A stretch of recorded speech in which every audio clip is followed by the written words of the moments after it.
ನಮಸ್ಕಾರ ಸ್ನೇಹಿತರೆ. ಪರಪ್ಪನ ಅಗ್ರಹಾರ ಜೈಲು ಅಂದ್ರೆ ಅದು ಅಪರಾಧಿಗಳನ್ನ ತಿದ್ದುವ ಜಾಗನ ಅಥವಾ ಅವರಿಗೆ ಸಕಲ ಸೌಕರ್ಯ ಮಾಡಿಕೊಡುವ ರೆಸಾರ್ಟ್ ತರಹದ ತಾಣನ ಅನ್ನುವಂತಹ ಪ್ರಶ್ನೆಗಳು ಕಾಡ್ತಾ ಇದೆ. ಜನಸಾಮಾನ್ಯರಿಗೆ ಒಂದ್ ಕಾನೂನು, ಜೈಲಿನಲ್ಲಿ ಇರುವಂತಹ ಕಿರಾತಕರಿಗೆ ಮತ್ತೊಂದು ಕಾನೂನ. ಅಲ್ಲಿನ ಅಧಿಕಾರಿಗಳು ಏನ್ ಮಾಡ್ತಾ ಇದ್ದಾರೆ? ಕಣ್ಣಿಗೆ ಬಟ್ಟೆ ಕಟ್ಕೊಂಡು ಕೂತಿದ್ದಾರಾ ಅಥವಾ ಇವರೇ ಕೈದಿಗಳಿಗೆ ಸಾಥ್ ಕೊಡ್ತಾ ಇದ್ದಾರಾ? ಹಾಲಿನ ಪ್ಯಾಕೆಟ್ ನಲ್ಲಿ ಮೊಬೈಲ್ ಸುತ್ತಿಟ್ಟು ಶೌಚಾಲಯದ ಪೈಪ್ ಒಳಗೆ ಬಚ್ಚಿಟ್ಟಿದ್ದಾರೆ ಅಂತಂದ್ರೆ ಇವರ ಐಡಿಯಾಗಳು ಎಲ್ಲಿವರೆಗೆ ಹೋಗಿದೆ ನೋಡಿ. ಇಷ್ಟೆಲ್ಲ ಡ್ರಾಮಾ ನಡೀತಾ ಇದ್ರು ಅಲ್ಲಿರೋ ಅಧಿಕಾರಿಗಳಿಗೆ ವಾಸನೆ ಕೂಡ ಬಂದಿಲ್ವಾ? ಈಗ ಮೂವರನ್ನ ಅಮಾನತು ಮಾಡಿರಬಹುದು, ಆದ್ರೆ ಈ ಮೊಬೈಲ್ ಜೈಲಿನ ಒಳಗಡೆ ಬಂದಿದ್ ಹೇಗೆ? ಯಾರ ಆಶೀರ್ವಾದದಿಂದ ಇವರಿಗೆ ಇಷ್ಟೊಂದು ಧೈರ್ಯ ಬಂತು?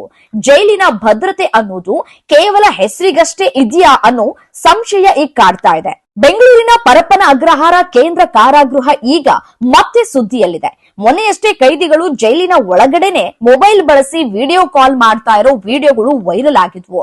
ಈ ಬೆನ್ನಲ್ಲೇ ಎಚ್ಚೆತ್ತ ಕಾರಾಗೃಹ ಇಲಾಖೆ ಅಧಿಕಾರಿಗಳು ಮಿಂಚಿನ ದಾಳಿ ಕೂಡ ನಡೆಸಿದ್ದಾರೆ. ದಾಳಿಯ ಸಂದರ್ಭದಲ್ಲಿ ಪತ್ತೆಯಾದಂತಹ ದೃಶ್ಯಗಳನ್ನ ಕಂಡು ಸ್ವತಃ ಅಧಿಕಾರಿಗಳೇ ದಂಗಾಗ್ಬಿಟ್ಟಿದ್ದಾರೆ. ಕೈದಿಗಳು ಮೊಬೈಲ್ ಅಡಗಿಸಿಡೋದಕ್ಕೆ ಅತಿ ದೊಡ್ಡ ಸ್ಕೆಚ್ ಅನ್ನ ಹಾಕಿದ್ರು. ಪತ್ತೆಯಾದ 2 ಮೊಬೈಲ್ ಫೋನ್ಗಳನ್ನ ನಂದಿನಿ ಹಾಲಿನ ಪ್ಯಾಕೆಟ್ ಗಳ ಒಳಗ್ ಹಾಕಿ ಸೀಲ್ ಮಾಡಲಾಗಿತ್ತು. ಅಷ್ಟೇ ಅಲ್ಲ, ಯಾರು ಹುಡುಕಬಾರದು ಅನ್ನೋ ಕಾರಣಕ್ಕೆ ಇವುಗಳನ್ನ ಶೌಚಾಲಯದ ಪೈಪ್ಗಳ ಒಳಗೆ ತುರ್ಕಿ ಹಾಕಲಾಗಿತ್ತು.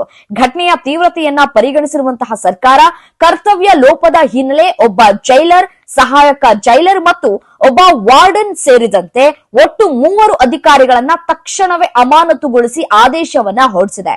ನೋಡಿದ್ರಲ್ಲ, ಜೈಲಿನಲ್ಲಿ ಭದ್ರತೆ ಅನ್ನೋದು ಅದೆಷ್ಟು ಪೊಳ್ಳಾಗಿದೆ ಅಂತ. ಹಾಲಿನ ಪ್ಯಾಕೆಟ್ ಒಳಗೆ ಮೊಬೈಲ್ ಇಟ್ಟು ಸಪ್ಲೈ ಮಾಡೋ ಮಟ್ಟಕ್ಕೆ ವ್ಯವಸ್ಥೆ ಹದಗೆಟ್ಟಿದೆ ಅಂತಂದ್ರೆ ಇದು ನಿಜಕ್ಕೂ ನಾಚಿಕೆಗೇಡಿನ ಸಂಗತಿ. ಅಮಾನತು ಮಾಡಿರುವುದು ಒಂದು ಹಂತದ ಕ್ರಮವಷ್ಟೇ, ಆದ್ರೆ ಈ ಮೊಬೈಲ್ ಮಾಫಿಯಾದ ಹಿಂದೆ ಅಸಲಿ ಕಿಂಗ್ ಪಿನ್ಗಳು ಯಾರಿದ್ದಾರೆ ಅನ್ನೋದು ಬಯಲಾಗಬೇಕಿದೆ. ಇದು ಬರೀ ನಿರ್ಲಕ್ಷ್ಯವಲ್ಲ, ಇದು ಇಡೀ ವ್ಯವಸ್ಥೆಗೆ ಒಡ್ಡಿದ ಸವಾಲು. ಅಧಿಕಾರಿಗಳು ಶಾಮೀಲಾಗದೆ ಇಂತಹ ಕೃತ್ಯಗಳು ನಡೆಯೋದಕ್ಕೆ ಖಂಡಿತ ಸಾಧ್ಯವಿಲ್ಲ. ಮುಂದಿನ ದಿನಗಳಲ್ಲಾದ್ರೂ ಈ